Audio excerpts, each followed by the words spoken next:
Hey guys, it's YB and Herbert. So for today's video, we are celebrating Herbert's birthday as well as, I guess, life, because today's video is about growing up in Germany versus growing up in Korea while eating 35 wings, because that's how many years Herbert is gaining. Well, not gaining, I guess. I'm gaining 1 year.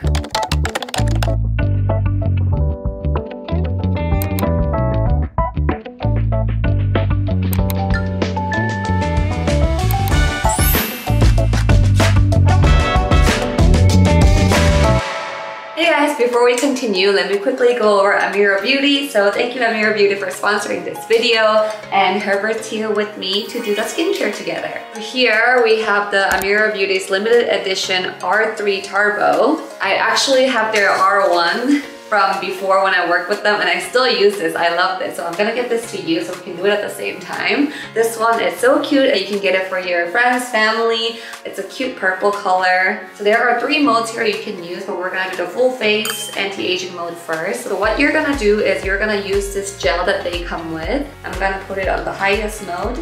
You're gonna feel a little bit of zapping, but that's how you know it works. Their cutting-edge technology combines radio frequency, microcurrent, and phototherapy in a unique 3-in-1 solution, offering a multitude of benefits in a single device. With their patented flathead technology, it glides onto your skin so smoothly, and it's perfect for users with sensitive skin. So once this side is done, it's very lifted. There is also an eye area special care mode with soothing yellow light and EMS microcurrent and radio frequency that works perfectly with their eye or face mask for boosting effect. So click on my link down below to check out the limited edition Amira Beauty R3. And now back to the video. Mati actually got this really cute sweatshirt for Herbert that has Thierry and Coco and Louis in it. So yeah, we just had Herbert's 35th birthday, and as tradition, we decided to eat 35 wings. So as we eat these wings, we're gonna reflect on Herbert's life. We're gonna compare it to how I grew up, because we just grew up in totally different countries, right? So we got 17 honey barbecue wings because Herbert loves honey barbecue. That's the flavor he gets all the time. And I got 6 lemon pepper, 6 medium buffalo, and 6 garlic parmesan. So we have 18 and 17, so 35. Herbert's gonna dip into this territory as well. We have a bone bowl here to put the bones in, but I feel like maybe we should put it here because it's getting all squished. Okay, so let's eat our first wing. I'm gonna go with garlic parmesan, and Herbert with the honey barbecue and ranch. Let's do a little cheers. Happy birthday. Thank you.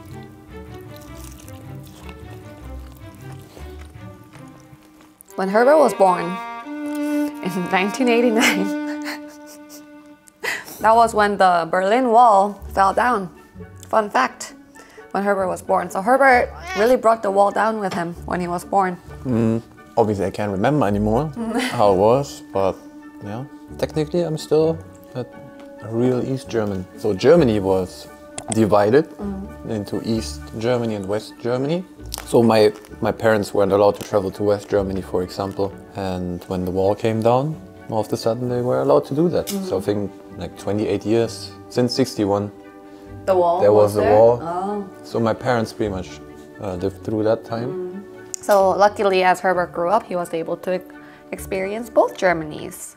Well, I was born in South Korea, where it was still divided, and it still is to this day. I mean, you guys are technically at war to each other, right? Yeah. So for you, how was it just growing up in your hometown? I mean, I feel I had a very good childhood. I guess part of it because the situation was that more opportunities for everyone because the wall came down. I grew up in Seoul, Yeouido. Seoul's a big Seoul is city. so big, yeah. Seoul's it's a capital. So I was born in Yeouido, which is one of the most populated areas of Seoul. It was kind of like growing up, I would say, in New York. Very similar style, like all the big buildings, high apartments, and busy streets all the time. I mean, compared to that, I grew up in a very small town. And even I was in a suburb of Ilmenau. So in Ilmenau has 30,000 people. So a suburb has like, I don't know, 1,000, 2,000 people. Very small, but it's close to mountains. Started to go to school there in Ilmenau. And after school, I mean, soccer. That was my childhood until 12. And then also both of us kind of around the same age, we moved on. Yeah. Next steps. That's true. At 12, right? So I went to a sports school for football. That was like a sports school for talented player. So Herbert was a talented player. I was. So Herbert went to a sports school at age 12, and I moved to America when I was 12. So I went to Oregon, and I attended a boarding school there without my parents. You were also in boarding school, right? So we went both to a boarding school around age 12, and got separated from our parents, which was probably at that age the best thing ever. I think, honestly, boarding schools is a great idea because not only do the kids love it because they feel like they get this freedom at that age where you're like starting puberty, but also parents get a break from their kids. And so we're definitely considering boarding school for our kids. Also because I played sports, so I was too exhausted to do stupid stuff. To lash out at your parents? Yeah, I was literally just exhausted on the weekend. You hear him, guys. If you have kids and they're lashing out at you, make them play sports. Yeah, for me, I still remember like how liberated I felt at a boarding school.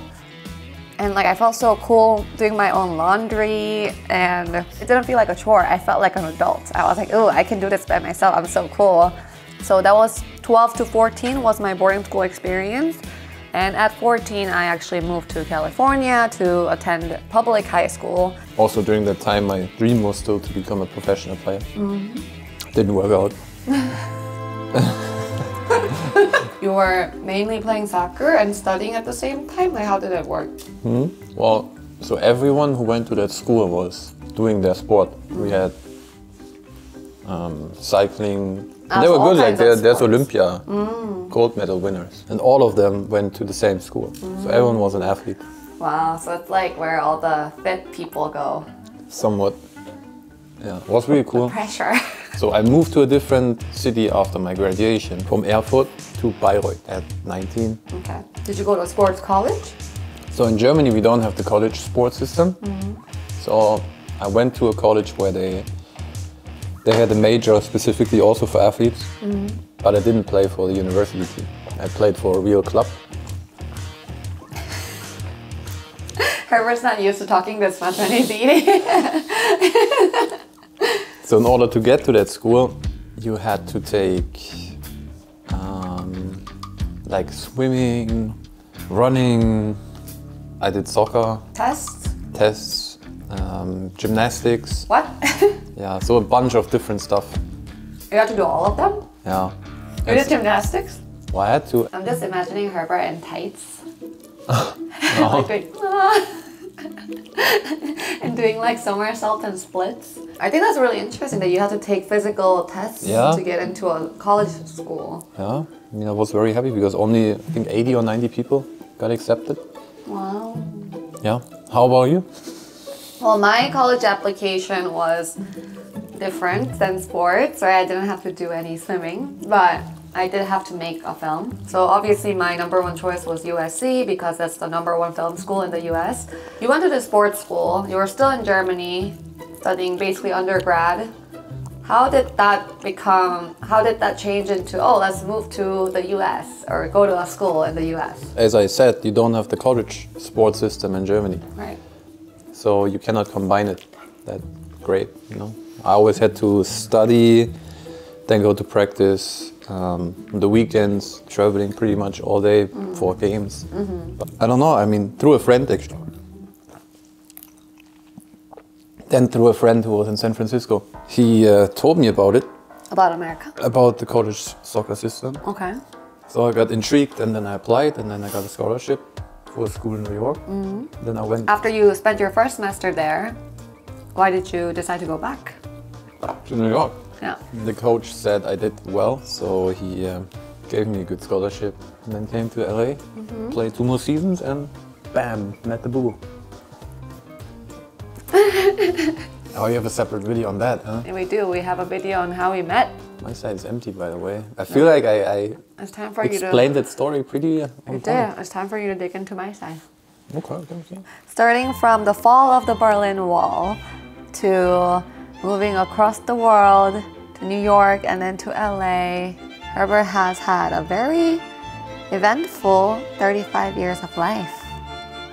And now he's destroying the chicken and turning the lemon pepper flavor, the delicious lemon pepper flavor, into honey barbecue. I don't understand that. Don't have to understand everything. Oh. That was my shoulder. Huh? That was my shoulder.